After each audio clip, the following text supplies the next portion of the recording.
ಇನ್ನು ಹೊಂದಾಣಿಕೆ ರಾಜಕೀಯದ ಬಗ್ಗೆ ದುರ್ದೈವ ಎಂದಿರೋ ಮಾಜಿ ಸಚಿವ ಈಶ್ವರಪ್ಪ ಹೊಸ ಬಾಂಬ್ ಕೂಡ ಸಿಡಿಸಿದ್ದಾರೆ. ಕಾಂಗ್ರೆಸ್ನವರು ಬಂದ ಮೇಲೆ ಬಿಜೆಪಿಯಲ್ಲಿ ಶಿಸ್ತು ಇಲ್ಲ ಅಂತ ಹೇಳಿದ್ದಾರೆ. ನಾವೇ ಕರ್ಕೊಂಡು ಬಂದಿದ್ರಿಂದ ಈಗ ಅನುಭವಿಸ್ತಾ ಇದ್ದೀವಿ. ನಾವು 4 ಜನ ಇದ್ದಾಗ ಬಹಳ ಶಿಸ್ತಿತ್ತು. ಕಾಂಗ್ರೆಸ್ನ ಗಾಳಿ ನಮ್ಮ ಮೇಲೂ ಬೀಸ್ತಾ ಇದೆ ಅಂತ ಹೇಳಿದ್ದಾರೆ. ಅಲ್ಲೊಂಚೂರು ಇಲ್ಲೊಂಚೂರು ಹೋಗಿದ್ದೀರಿ. ಪಾರ್ಟಿ ಬೆಳೆದಂಗೆ ನಾವು 4 ಜನ ಇರ್ಬೇಕಾದ್ರೆ ಭಾಳ ಶಿಸ್ತಿತ್ತು.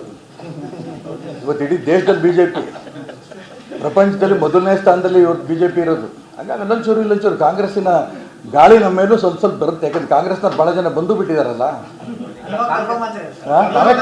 ನಾವೇ ಕರ್ಕೊಂಬಂದಿದ್ದಕ್ಕೆ ಸಹ ಅನುಭವಿಸ್ತಿದ್ದೀವಿ. ಇಲ್ಲ ನಮ್ಮ ಹೈಕಮಾಂಡ್ ಬೇಕಾಗಕ್ಕೆ ಸಾಧ್ಯನೇ ಇಲ್ಲ. ನಾನು ಇದಕ್ಕೋಸ್ಕರ ಹೇಳಿದ್ನಲ್ಲ, ಒಂಚೂರು ಆಟ ಆಡಲಿ ಅಂತ 2 ದಿನ ಬಿಟ್ಟಿದ್ದಾರೆ.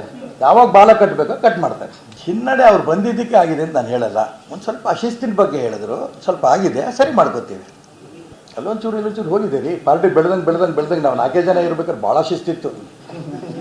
ಇವತ್ತು ಇಡೀ ದೇಶದಲ್ಲಿ ಬಿಜೆಪಿ, ಪ್ರಪಂಚದಲ್ಲಿ ಮೊದಲನೇ ಸ್ಥಾನದಲ್ಲಿ ಇವತ್ತು ಬಿಜೆಪಿ ಇರೋದು. ಹಾಗಾಗಿ ಅಲ್ಲೊಂಚೂರು ಇಲ್ಲೊಂಚೂರು ಕಾಂಗ್ರೆಸ್ಸಿನ ಗಾಳಿ ನಮ್ಮ ಮೇಲೂ ಸ್ವಲ್ಪ ಬರುತ್ತೆ. ಯಾಕಂದ್ರೆ ಕಾಂಗ್ರೆಸ್ನವ್ರು ಭಾಳ ಜನ ಬಂದು ಬಿಟ್ಟಿದಾರಲ್ಲ, ನಾವೇ ಕರ್ಕೊಂಬಂದಿದ್ದಕ್ಕೆ ಸಹ ಅನುಭವಿಸ್ತಿದ್ದೀವಿ. ಇಲ್ಲ ನಮ್ಮ ಹೈಕಮಾಂಡ್ ಬೇಕಾಗಕ್ಕೆ ಸಾಧ್ಯನೇ ಇಲ್ಲ. ನಾನು ಇದಕ್ಕೋಸ್ಕರ ಹೇಳಿದ್ನಲ್ಲ, ಒಂಚೂರು ಆಟ ಆಡಲಿ ಅಂತ 2 ದಿನ ಬಿಟ್ಟಿದ್ದಾರೆ. ಯಾವಾಗ ಬಾಲ ಕಟ್ಟಬೇಕೋ ಕಟ್ ಮಾಡ್ತಾರೆ. ಹಿನ್ನಡೆ ಅವ್ರು ಬಂದಿದ್ದಕ್ಕೆ ಆಗಿದೆ ಅಂತ ನಾನು ಹೇಳಲ್ಲ. ಒಂದು ಸ್ವಲ್ಪ ಅಶಿಸ್ತಿನ ಬಗ್ಗೆ ಹೇಳಿದ್ರು, ಸ್ವಲ್ಪ ಆಗಿದೆ, ಸರಿ ಮಾಡ್ಕೋತೀವಿ. ಅಲ್ಲೊಂಚೂರು